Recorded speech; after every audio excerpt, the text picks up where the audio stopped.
విచ్చేసినటువంటి బీసీ సమాజం మొత్తానికి కూడా పేరు పేరున బహుజన సేన తరపున ప్రత్యేకంగా ఉద్యమ వందనాలు తెలియజేస్తూ ఇక్కడ ఉన్నటువంటి నాయకులకు, పెద్ద సీనియర్లకు, తోటి ఉద్యమ నాయకులకు అందరూ కూడా పేరు పేరున ఉద్యమ వందనాలు. మిత్రులారా, బీసీల యొక్క డిమాండ్ ఈనాటిది కాదు. బీసీల యొక్క రిజర్వేషన్ల యొక్క జనాభా దామాషా ప్రకారం రిజర్వేషన్లు ఇవ్వాలని చెప్పేసి కోరుతున్న డిమాండ్ ఈనాటిది కాదు.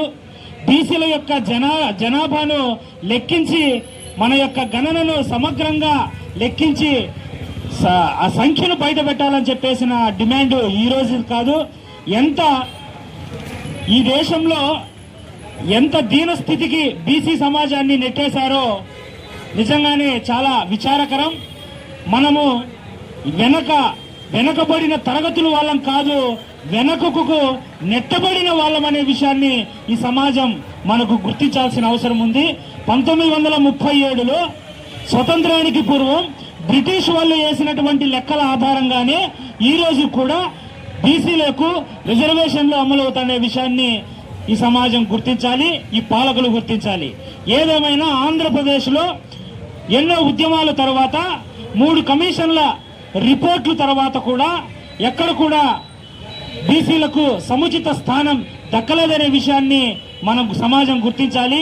బీసీలను జనాలను తోలుకునే కాడ, బీసీలను వాళ్ళ నాయకులు మాట్లాడితే చప్పట్లు కొట్టే కాడ, వాళ్ళ నాయకులు సినిమాలు తీస్తే విజిల్ వేసే కాడ, వాళ్ళ మీటింగులకు పెద్ద ఎత్తున తరలించే కాడ బీసీలను వాడుకుంటున్నారే తప్ప ఎక్కడ కూడా వాళ్ళ అధికారంలో సముచిత స్థానం ఏ రాజకీయ పార్టీ కూడా కల్పించలేదనే విషయం చాలా సత్యమని ఈ ధర్నా సందర్భంగా ఈ సమాజానికి తెలియజేస్తున్నాం. మిత్రులారా, ఆంధ్రప్రదేశ్లో 1986లో ఆగిపోయినటువంటి బీసీల రిజర్వేషన్లు మురళీధరరావు కమిషన్ సిఫార్సుల మేరకు 27% నుంచి 44% వరకు ఆనాటి ఎన్టీఆర్ ప్రభుత్వం బీసీల యొక్క దెబ్బకు, బీసీల యొక్క తిరుగుబాటుకు భయపడి ఆనాడు ఎన్టీఆర్ ప్రభుత్వం 27% నుంచి 44%కి రిజర్వేషన్లు పెంచితే ఈ రిజర్వేషన్లు పెంచిన విధానాన్ని ఓర్చుకోలేని ఆ పార్టీలో ఉండే అప్పుడి అగ్రకుల వాళ్ళు కూడా మళ్ళీ కోర్టుకెళ్లి ఆ రిజర్వేషన్ల పైన స్టే తెచ్చిన విషయాన్ని మనం గుర్తించాలి.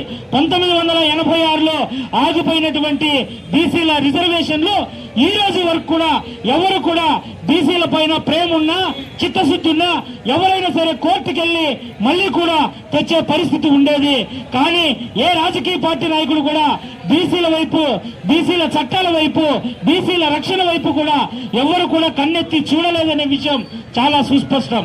కాబట్టి మిత్రులారా, ఇకనైనా సరే బీసీల సమాజంగా మనం మేల్కోవాల్సిన అవసరం ఉంది. ఏదైతే కూటమి ప్రభుత్వం ఎన్నికల్లో హామీ ఇచ్చిందో బీసీలకు రక్షణ చట్టం చేస్తామని, ఆ చట్టాన్ని ఇంప్లిమెంట్ చేసి దానికి కార్యరూపం దాల్చాలని చెప్పేసి ఈ కూటమి ప్రభుత్వాన్ని ఈ ధర్నా ద్వారా మేము డిమాండ్ చేస్తున్నాం. అదే రకంగా బీసీల కులగణనకు ఇక్కడ జనాభా కులగణనకు కేంద్ర ప్రభుత్వం సానుకూలంగానే ఉంది. ఈ సానుకూలంగా ఉన్న నేపథ్యంలో బీసీలను కులగణన చేయడానికి ఒక ప్రత్యేక కమిషన్ ఏర్పాటు చేసి బీసీలను సమగ్రంగా కులాల వారీగా లెక్కించి వారి జనాభా దామాషా ప్రకారం రిజర్వేషన్ల శాతాన్ని కూడా పెంచే దిశగా ప్రభుత్వం అడుగులేయాలని, అటువైపుగా ఆలోచించాలని మేము కోరుతున్నాం.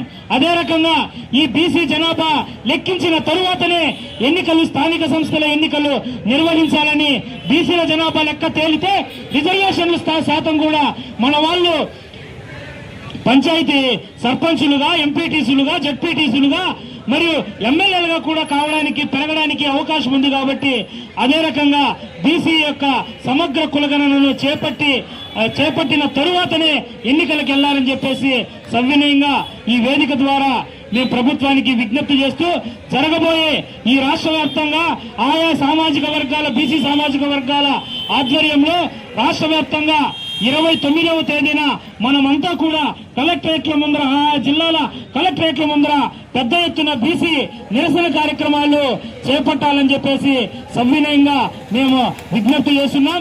ఈ డిసెంబర్ 29వ తేదీన బహుజన సేన ఆధ్వర్యంలో బీసీల